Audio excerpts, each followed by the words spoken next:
Hi, welcome back. In today's video, I am going to be talking about my next KDP journey. I wrote a children's book. We are going to look at the proof together to see how it came out. But stay tuned because there's also a story behind the characters. All right, so here we go.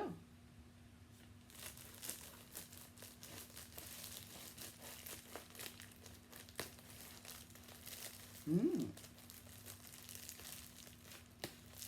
okay. We're just going to throw that down there. All right, let's see.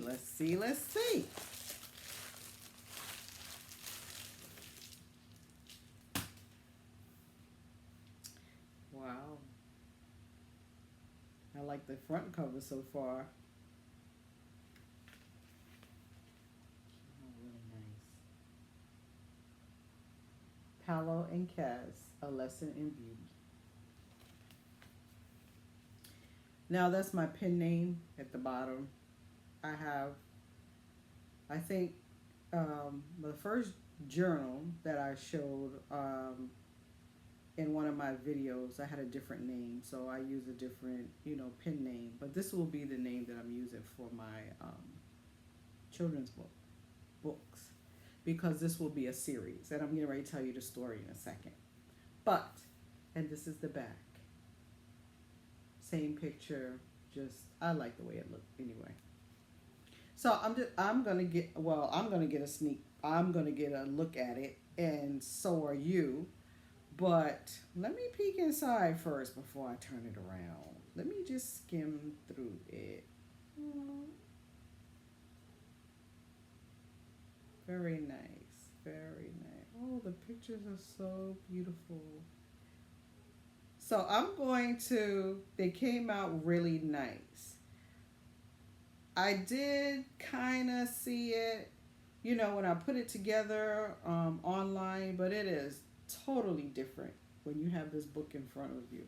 So let me just give you a little sneak peek to set of the pages. This is a sneak peek. Okay. Now here's the little story. Right quick. There was a house I used to live in, and it had a neighborhood of peacocks. But it seems as if the house behind our house was really the home base of these peacocks, because as it got dark, they would go over there. You would see them sitting up there. I think the man had some kind of, I don't know, coop, almost like chicken coop, but the peacock stayed over there.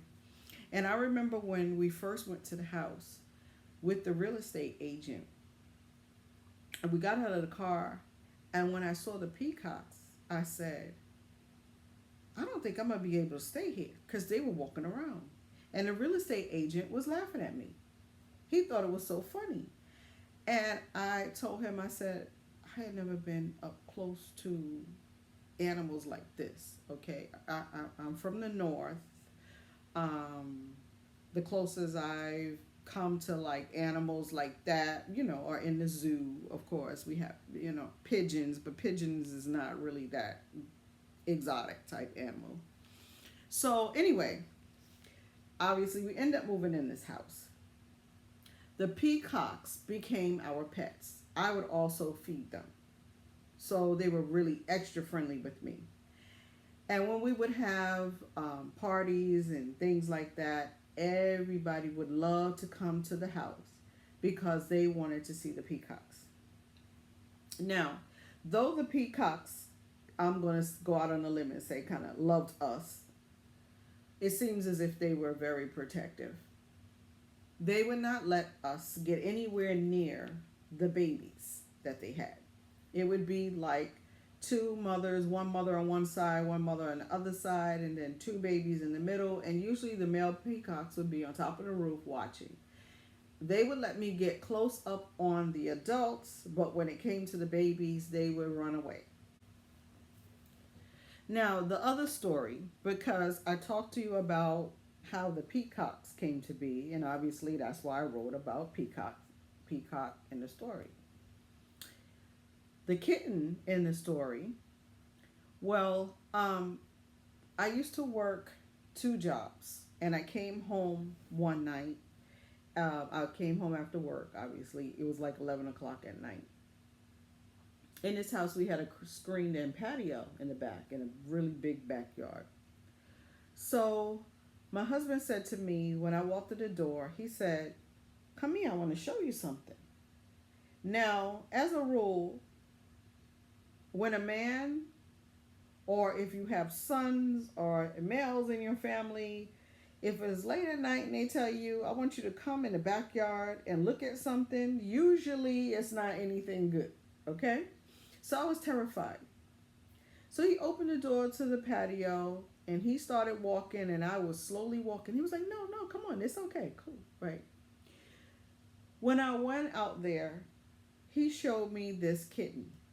He said that his fishing buddy had been there and was backing out of the yard, and he jumped out and said, "Oh my gosh, I almost hit your cat." And so he said, "We don't have a cat."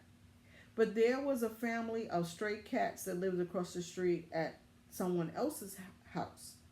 So I guess, the kittens and the cats, run up and down the street, whatever, trying to find food in different yards. There was this little kitten. So I was like, "Oh, okay." I guess my initial intention was really not to keep her, but I didn't want to. It was like I said, it was late at night, and I really couldn't put her back outside. I just felt bad about that. And I'm not really. I keep saying I'm not really a pet person, but if it comes into my life, I will take care of it. And needless to say, I have had her for, this has been a while. She must be maybe between 5 and 7 years old now. And, she's part of the family. So I decided to create my characters based upon her and the peacocks. Yes, she has seen them because, we got her while we were living in that house. Her interaction with them, no, she hasn't. Because one thing I can say, talking about the peacocks again, they ruled the neighborhood. Whatever stray cats were there, and I'm talking about the big cats, not kittens, when they saw the peacocks, they would go around them. They would not even try to bother them. So, like I said, the peacocks ruled. Ruled. Sorry. Anyway, um, I think the story is a wonderful story. Like I say, it's a lesson in beauty. There will be another one coming soon. If you would like, look in the description, check it out. You can even let me know, what you think about it. And really hope that you enjoy it. This is Persistent, Consistent Hustle. This is V, wishing you good fortune, not only in crafting, but in your KDP journey too. Until next time.